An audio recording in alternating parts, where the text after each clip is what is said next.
terakhir, mempertahankan pelanggan. Assalamualaikum warahmatullahi wabarakatuh. Seberapa jauh persepsi kinerja Membeli mengurangi peralihan pelanggan,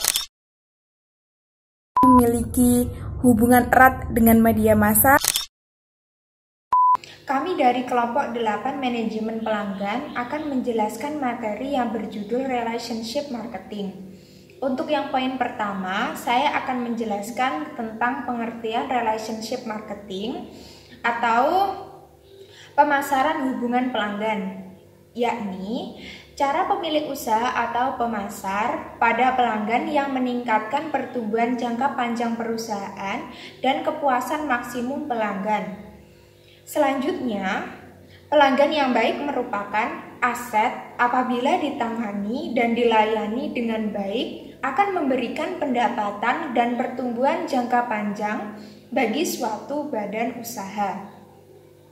Sementara salah satu ahli ekonomi berpendapat bahwa proses pemasaran masuk ke dalam 3 bagian manajemen, yaitu yang pertama mendapatkan pelanggan baru, yang kedua menguasai dan mempertahankan pelanggan yang ada, yang ketiga mengembangkan nilai-nilai pelanggan. Menurut Kalakota dan Robinson dalam bukunya yang berjudul Palmetir, bahwa target dari pemasaran hubungan pelanggan adalah berfokus pada 3 hal, yaitu yang pertama mendapatkan pelanggan baru, yang kedua meningkatkan hubungan dengan pelanggan yang telah ada, dan yang terakhir mempertahankan pelanggan. tujuan pokok Customer Relationship Marketing yang mengemukakan bagaimana cara mengimplementasikan konsep Customer Relationship Marketing. Terdapat 4 komponen umum. Yang pertama yaitu bonding atau yang sering disebut dengan ikatan.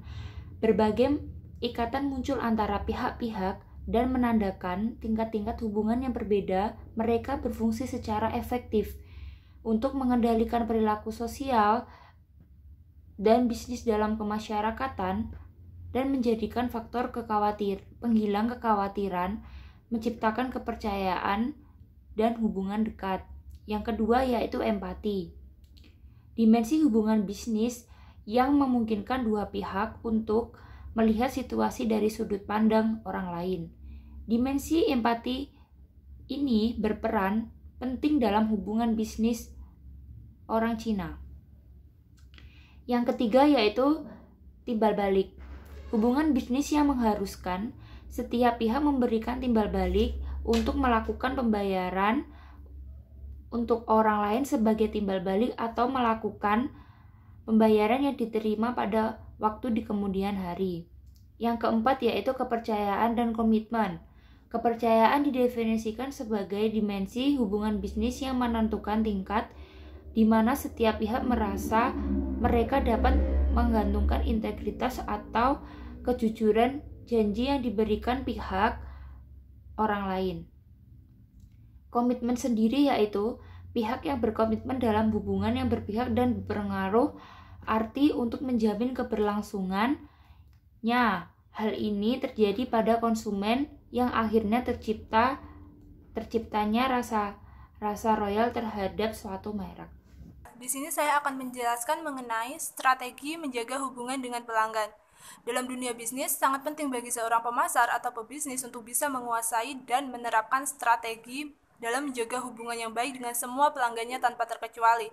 Hal tersebut dilakukan agar usaha yang dijalankan bisa terus beroperasi dan eksistensi dari usaha tersebut bisa terus bertahan di tengah banyaknya persaingan bisnis yang ada saat ini.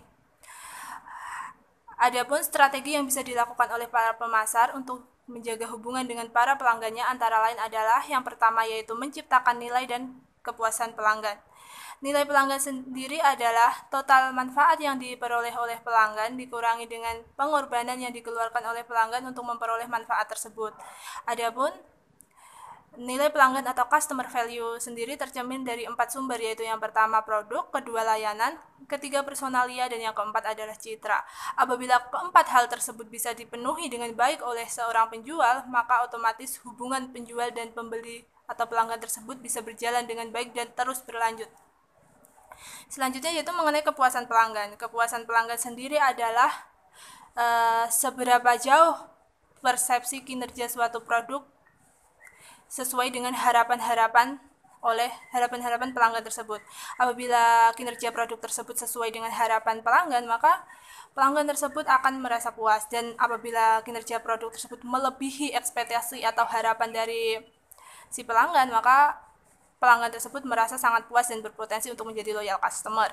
Selain dari segi produk, kepuasan pelanggan juga bisa didapatkan dari segi layanan yang diberikan. Apabila penjual tersebut melayani dengan selalu bersikap ramah, murah senyum, dan cepat tanggap dalam menerima pertanyaan atau keluhan dari pelanggan, otomatis pelanggan tersebut akan merasa puas dengan layanan yang diberikannya. Selanjutnya yaitu strategi yang selanjutnya yaitu membangun kesetiaan pelanggan. Cara membangun kesetiaan pelanggan ini bisa didapatkan dari menciptakan kepuasan pelanggan tersebut. Apabila pelanggan Anda sudah setia dengan layanan dan produk yang Anda berikan, maka otomatis akan memberikan profit yang sangat besar untuk perusahaan yang sedang dijalankan. Kenapa? Karena pelanggan yang setia ataupun pelanggan yang loyal akan membantu kita untuk mempromosikan produk yang kita jual kepada orang-orang yang dikenalnya ataupun kepada orang-orang lain. Dan juga akan terus melakukan pembelian produk kita secara berulang-ulang dan terus-menerus. Strategi yang terakhir yaitu meningkatkan pangsa pasar. Penting bagi seorang penjual untuk terus meningkatkan pangsa pasar mereka. Mereka harus menangkap pangsa pasar yang lebih besar dari pembelian yang dilakukan oleh para pelanggannya. Hal tersebut bisa dilakukan dengan menjual produk yang bervariasi. Misalnya, seorang penjual menjual alat-alat tulis. Penjual tersebut bisa melengkapinya dengan menjual keperluan sekolah seperti tas, sepatu untuk melengkapi produk yang utama yang dijualnya tadi. Sekian dari saya, terima kasih. Di sini saya akan menjelaskan tentang mencipta loyal consumer. Loyalitas merupakan suatu hal yang sangat penting bagi perusahaan, di mana loyalitas konsumen ini dapat terjadi karena konsumen melakukan pembelian secara rutin atau berulang-ulang dan secara konsisten. Loyalitas konsumen dapat ditingkatkan oleh perusahaan dengan cara yaitu meningkatkan kepuasan pelanggan. Kepuasan pelanggan sangat penting sehingga pelanggan dapat melakukan pembelian secara rutin karena merasa puas. Kemudian perusahaan juga melakukan penawaran terhadap merek produk yang ditawarkan dan melakukan pemberitahuan jika ada produk baru yang diproduksi oleh perusahaan. Kemudian dengan adanya loyalitas konsumer secara tidak langsung, maka loyal konsumer akan mempromosikan atau memberitahu kepada teman dekatnya jika perusahaan ini memiliki kualitas yang bagus. Keuntungan perusahaan mempunyai loyal konsumer yaitu dapat mengurangi biaya pemasaran karena adanya loyal konsumer maka mereka akan mempromosikan secara tidak langsung produk dari perusahaan tersebut. Yang kedua yaitu mendorong word of mouth yang lebih positif. Seperti bisnis online sekarang ini, jika komentarnya bagus maka pelanggan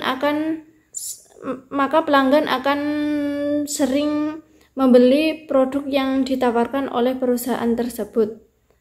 Di sini saya akan menjelaskan bagaimana cara menciptakan loyal customer, di mana ada beberapa langkah yang digunakan perusahaan untuk mengurangi peralihan pelanggan.